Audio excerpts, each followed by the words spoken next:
Salut, bienvenue à cette nouvelle vidéo. Je suis très contente que tu prennes de ton temps pour regarder cette vidéo aujourd'hui. Je suis Myriam et je serai ravie à te compter parmi mes abonnés. Si tu n'es pas encore abonné à cette chaîne, je t'encourage à le faire et à t'abonner tout de suite. Merci de t'être abonné et merci aussi de partager cette vidéo à tes amis, à tous ceux que tu aimes, aux membres de ta famille, à tous ceux et celles que tu aimerais voir transformer durant cette année 2020, aussi à celles aussi que tu aimerais encourager autour de toi. Aujourd'hui, dans cette vidéo, je vais parler de l'éducation des enfants, de la femme sage qui bâtit sa maison, la femme sage qui s'investit dans l'éducation des enfants. C'est vrai que quand moi je vois éducation, je mets d'abord la femme en avance. Ça ne veut pas dire que toi, l'homme qui me regarde aujourd'hui, tu n'as rien à apprendre aujourd'hui de cette vidéo. L'éducation d'un enfant concerne aussi bien le père que la maman. Si on s'adresse premièrement aux mamans, c'est parce que c'est la femme qui bâtit sa maison, c'est la femme sage et c'est aussi la maman qui passe plus de temps avec l'enfant. C'est la maman en fait qui est plus apte à remarquer les changements qui peuvent s'opérer dans la vie d'un enfant. Il y a de cela plusieurs années, l'éducation de l'enfant revenait premièrement aux parents. Et les parents passaient plus de temps avec leurs enfants, que ce soit au champ ou alors dans l'élevage. Les parents étaient vraiment avec les enfants et les parents transmettaient leur savoir-faire aux enfants. Je dis plusieurs années dans le passé, si on regarde même l'histoire de la Bible, on se rend compte que les parents étaient vraiment imprégnés dans l'éducation des enfants et transmettaient à leurs enfants ce qu'ils savaient faire. Quand on parle de Jésus, on va dire, n'est-il pas le fils du charpentier? Parce qu'on le voyait certainement avec son père et son père lui apprenait son métier. C'est aussi comme ça que Isaac est devenu aussi éleveur et il s'est occupé du troupeau parce que c'est ce que son père faisait. De nos jours, avec la venue de l'école, beaucoup de parents ont commencé à délaisser l'éducation de leurs enfants à l'école, délaisser l'éducation des enfants à l'institutrice, délaisser l'éducation des enfants à la nounou, à la berceuse. Je veux te rappeler aujourd'hui au travers de cette vidéo que l'éducation de tes enfants revient à toi premièrement. C'est vrai que tu peux avoir une personne qui t'aide, c'est vrai que tu envoies l'enfant à l'école et que dans certaines écoles, on les apprend encore la morale, mais sache que l'éducation de tes enfants te revient premièrement. C'est à toi que Dieu a confié ce travail, à toi parents, à toi papa, à toi maman. C'est à vous premièrement que Dieu a confié ce travail, pas aux grands-parents, pas à la tante, pas à la nounou, mais à toi premièrement. Et pour t'aider dans l'éducation de tes enfants, pour que ce soit un peu plus facile, pour que ce soit un peu plus agréable, pour que les enfants produisent en fait les fruits que tu aimerais qu'ils produisent, je vais te donner aujourd'hui 5 valeurs que tu dois inculquer à tes enfants déjà dès le bas âge, déjà quand l'enfant est né et même quand l'enfant est conçu, parce qu'au travers de la prière, déjà tu peux dire à ton enfant ce que tu aimerais qu'il soit. Je vais te donner 5 valeurs qui pour moi sont incontournables en fait. Si tu vas avoir un enfant qui est épanoui dans la société, qui est respectueux et qui grandit avec les valeurs chrétiennes que tu as, que tu épouses. La première valeur, c'est le respect. L'enfant doit apprendre à respecter les autres, pas seulement ses aînés, pas seulement ses parents, mais aussi ses cadets.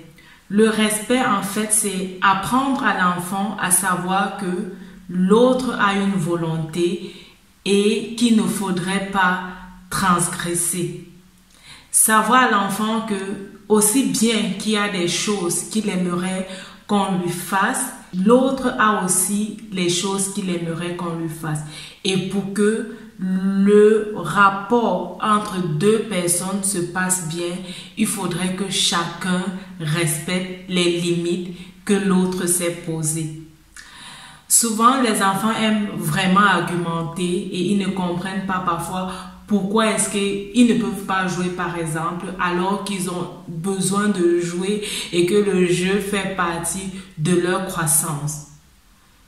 Il suffit juste de les expliquer que l'autre avec qui ils aimeraient jouer, peut-être maman, n'a pas envie de jouer maintenant.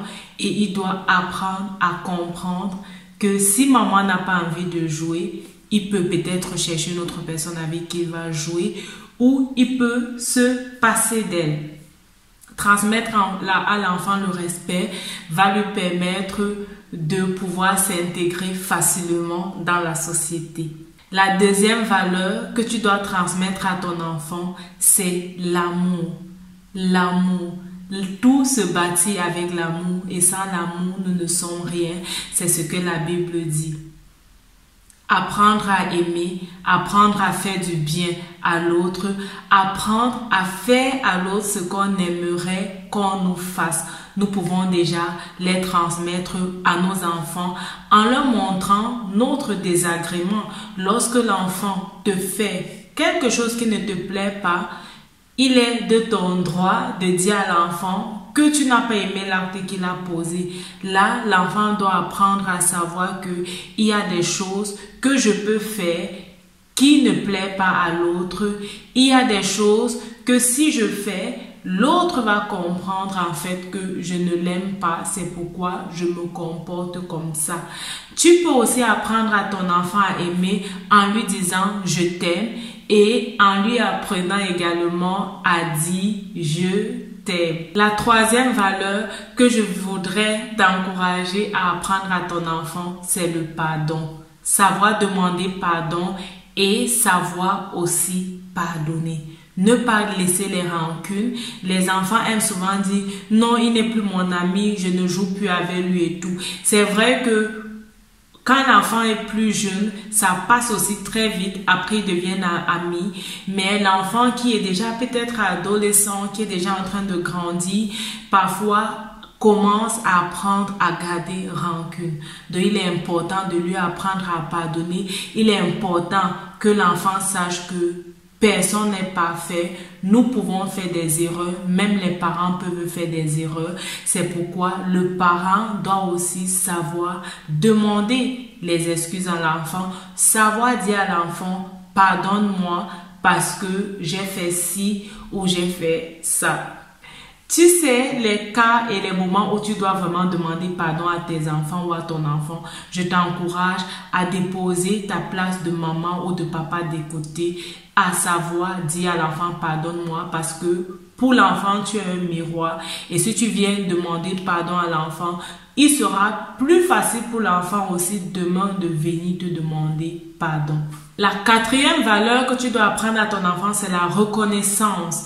Les enfants de nos jours sont comme des enfants gâtés. Ils ont plusieurs enfants, presque tout de ce qu'ils veulent et ils se comparent déjà, même très jeunes, à leurs camarades, ne comprennent pas pourquoi l'autre a ci et eux ils n'ont pas, pourquoi est-ce qu'il doit dire merci, pour lui c'est normal.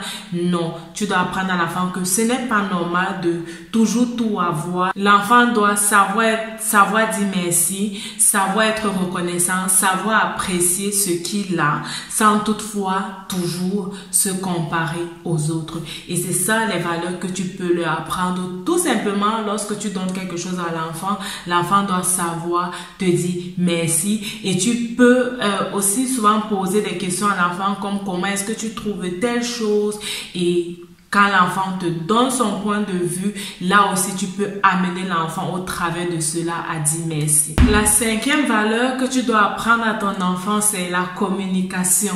Je me rappelle lorsque j'étais petite, parfois on avait les jeux qu'on faisait ensemble en famille, souvent les concours de chant, et parfois aussi on nous racontait des histoires du village, les histoires qui font souvent peur certes, mais il y avait aussi des histoires qui ne faisaient pas peur, qui étaient vraiment amusantes et on prenait vraiment du plaisir à écouter et à raconter. Ce sont les stratégies de communication, ça te permet d'entrer en contact avec ton enfant, ça permet aussi de créer l'imagination si tu laisses l'enfant te raconter une histoire, il commence à créer son imagination et il développe son cerveau, son côté intellectuel. Donc, communiquer avec les enfants, cherche à savoir comment la journée était, ce que l'enfant a fait, comment est-ce que l'enfant trouve même cette situation avec le coronavirus où il est obligé de rester à la maison, comment est-ce que l'enfant trouve ça. Prenons du temps, expliquons des choses aux enfants, communiquons avec eux,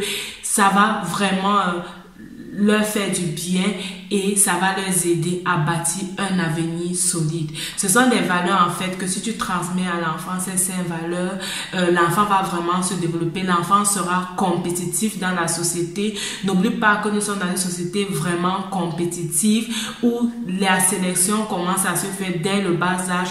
On regarde comment est-ce que l'enfant s'intègre dans la société. Donc tu as besoin de bâtir ton enfant à la maison, de lui transmettre les valeurs qui vont lui permettre de pouvoir bien s'épanouir dans la société. Ce sont les 5 valeurs que je voulais partager avec toi. Certainement, tu as certaines valeurs et tu t'es dit, ah Myriam, il faut que Myriam parle de ci ou de ça. Je t'encourage à écrire ces valeurs dans les commentaires.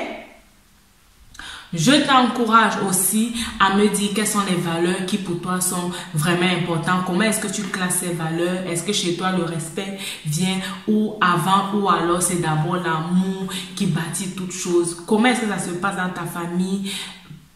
Partage avec moi en commentaire. Que Dieu te bénisse. Je me réjouis de partager avec toi ma prochaine vidéo. N'oublie pas de partager. N'oublie pas de t'abonner si ce n'est pas encore fait. Et alors, rappelle-toi, ta vie, c'est un don de Dieu. Et la façon dont tu la vis, c'est un don que tu fais à Dieu. Que Dieu te bénisse et à la prochaine. Bye bye.